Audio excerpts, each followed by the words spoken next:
pri výmene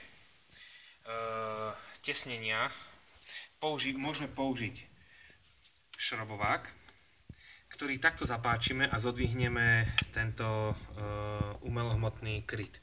Ale v bežných domácich podmienkách môžeme použiť lyžičku. Hej. Tá je veľmi ideálna. Toto iba zapáčim a dvíham hore. V podstate to odstránim, pretože tento kryt je iba na takýchto cuplíkoch zatlačený. A potrebujeme ho dostať hore. Cuplíky sú od jednej strany po druhú, čiže dohora. Keď ho vyberieme, tuto nájdeme to guferko. Vyberieme to kľudne aj rukou.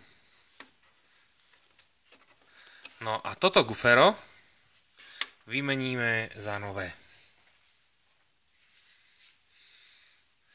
Bolo by dobré predtým vodu, ktorá je v tomto prostredí, nejakým spôsobom dať preč. Odsať ju alebo ju vysušiť. Ideálne sú vreckovky alebo kuchynská utierka papierová, ktorá to pekne vysaje. Vyberieme odtiaľ vodu a vložíme tam znova to gufero takýmto spôsobom. Kryt